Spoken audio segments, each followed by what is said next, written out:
بيروس من أسلم أزرجار وفقرينك الأمير وأمك سلم الصافي هلم وفقرينك الأمير وأمك طالبين وفتحكم صفير سير الشارع.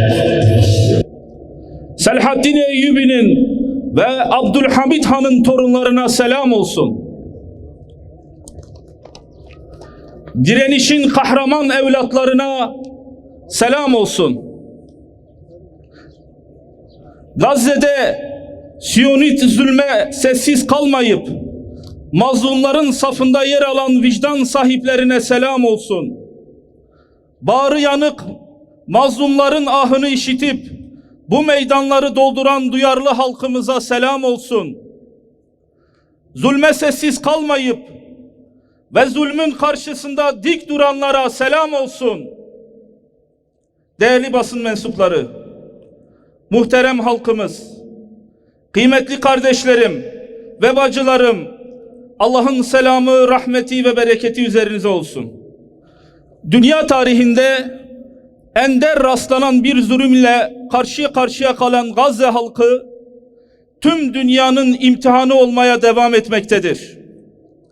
Gazze'de yaşanan zulümleri ifade etmeye kelimeler artık kifayetsiz kalmaktadır.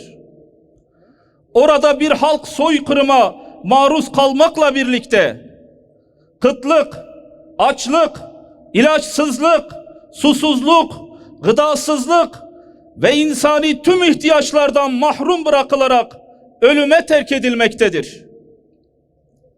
Her gün açlıktan şehit olan çocuk, kadın, yaşlı, savunmasız sivil bir halk, insani koridorun açılmasını ve vicdan sahiplerinin harekete geçmesini beklemektedir.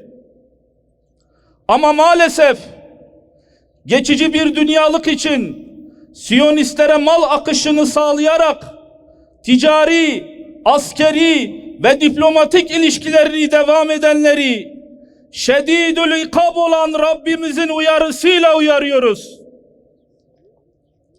Hud suresi 113. ayeti kerimede yüce Rabbimiz zulmedenlere meyletmeyin, zalimlerin yanında olmayın, sonra size ateş dokunur, cehennemde yanarsınız. Sizin Allah'tan başka dostunuz yoktur. Sonra ondan da yardım göremezsiniz diye ferman buyurmaktadır yüce Rabbimiz. İşte bu fermana binaen dikkate alarak Siyonistlere olan tüm ilişkilerinizi kesin. Siyonist saldırılardan dolayı Gazze enkazlar altında canlı bir mezarlığa dönüştürüldü. Orada kardeşlerimiz yıkılan yerleşim yerlerinin enkazları altında kurtarılmayı ve insani koridorun açılmasını beklemektedir.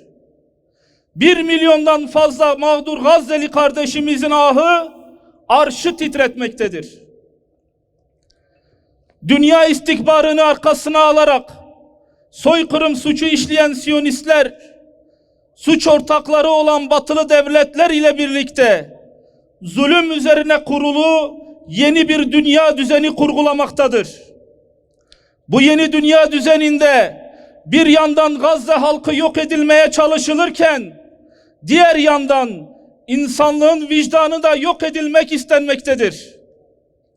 İşgal altında olan mukaddes beldelerin hürmetini çiğneyen, hiçbir kural, kaide ve ölçü tanımayan Siyonist Nazi çetesi insani tüm erdemleri ayaklar altına almaktadır. Bunca mezalime karşı duyarsız ve ilgisiz kalan başta İslam ülkeleri ve diğer devletler oluşturulmak istenen sisteme entegre edilmektedir. Siyonist terör rejimi zulüm ile kurgulu olan bu yeni dünya düzeninde Nil ile Fırat arasında arz-ı mevud denilen hedeflerine doğru adım adım ilerlemektedirler. Kana, gözyaşına, zulme doymayan Siyonist işgal rejimi, Kudüs ve Gazze başta olmak üzere Filistin'de işgal ettiği yerleşim yerleriyle yetinmeyecektir. Şundan emin olun ki bugün Gazze düşerse yarın Ürdün, öteki gün Mısır, bir başka gün Irak, Suriye ve Türkiye düşecektir. Siyonist işgal çetesinin şu ana kadar oluşturmuş olduğu domino etkisiyle karşı karşıya duyarsız kalarak Gazze'de yaşanan mezalime seyirci kalmak, beka mücadelesi veren söz konusu ülkeler için tehlike arz etmektedir. Bu büyük tehlikeye karşı duyarsızlık ve Siyonist İsrail'in varlığı bölgesel güven, emniyet ve huzur yok edilmesine neden olmaktadır. Yapılan zulme sessiz kalmak, zulme ortak olmakla kadar vebali vardır. Unutmayalım, Siyonistlerin hedefinde Türkiye başta olmak üzere Filistin'e komşu tüm ülkelerin tek tek işgaline yönelik uzun vadede hesapları vardır. Siyonistlerin bu hesaplarını dikkate almamak, gelecek nesillere kötü bir istikbal hazırlamanın ötesinde istiklalin de tehlikeye girmesine neden olmaktadır. Gazze'nin, Kudüs'ün ve Filistin'in işgaline seyirci kalmak, Türkiye'nin ve Filistin'e komşu diğer ülkelerin işgaline seyirci kalmak arasında hiçbir fark yoktur. Bu konuda Türkiye başta olmak üzere Filistin'e komşu diğer ülkeler tehdit unsuru Siyonist terör rejimine karşı ciddi tedbirler almak zorundadır. Tehdit unsuru olan terör rejimi İsrail yaklaşık 6 aydan fazla bir zamandır Gazze'ye sahip çıkan ülkelere karşı sözlü ve fiili saldırılar geçmektedir. Uluslararası hukuku hiçe sayan Siyonist terör rejimi Filistin'e komşu ülkelere ve bu ülkelerde bulunan büyükelçiliklere saldırırken Batı sonuna kadar İsrail'in safında yer almaktadır. Siyonist rejime karşı nefsi müdafaya geçip karşılık veren ülkeler Batı ülkelerin tarafından kınanırken İslam ülkelerinin akla ziyan açıklamaları Siyonistlerin işine yarayacaktır. Zaman Siyonist çeteye karşı gücümüzü, kuvvetimizi ve birliğimizi birleştirme zamanıdır. Zaman ihtilaf değil, ittifak zamanıdır. Siyonistlere karşı yapılan her türlü eylemin arkasındayız ve arkasında olmaya devam edeceğiz. Siyonistlerin Gazze'ye yönelik saldırılarında Siyonistlere yardım etmek, ticaret adı altında ürün göndermek, bumerang etkisi oluşturarak ileride söz konusu ülkelerin de işgaline adım adım zemin hazırlamaktadır. Buradan başta Türkiye olmak üzere vicdan sahibi tüm devletlerden ve uluslararası aktörlerden talep ediyoruz ki Siyonistlerle ticari, askeri, diplomatik ilişkilerinizi kesin. Gazze halkına yönelik yapılan saldırıların son bulmasına yönelik somut adımlar atın.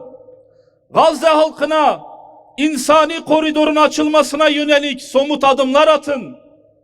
Hamas'ın dünya kamuoyuna, devletlere ve uluslara yönelik yapmış oldukları ateşkes çağrısı karşılık bulmalı, bu konuda ciddi adımlar atılmasını talep ediyoruz. Yerinden edilmiş tüm Gazze'li kardeşlerimizin koşulsuz olarak kendi yaşadıkları bölgelere geri dönülmesi sağlanmalıdır.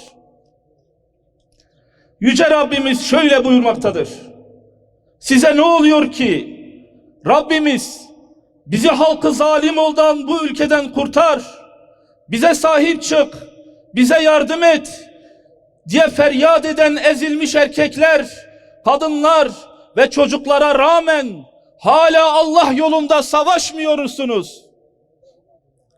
Peygamber sevdalı olarak bir kez daha en yüksek sesle haykırıyoruz ve diyoruz ki canımızla, malımızla, kanımızla, evladu iyalimizle ilk kıblemiz Mescid-i Aksa'nın ve Müslüman kardeşlerimizin yanındayız.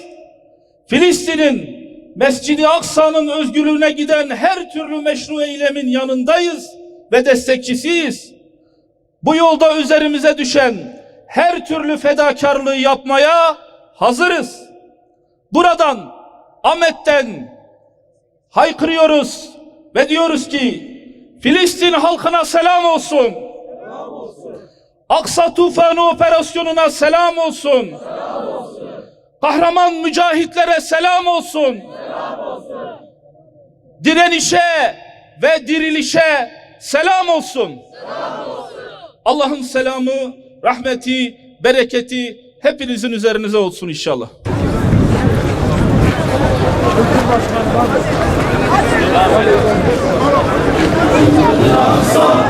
Nurlu yol bize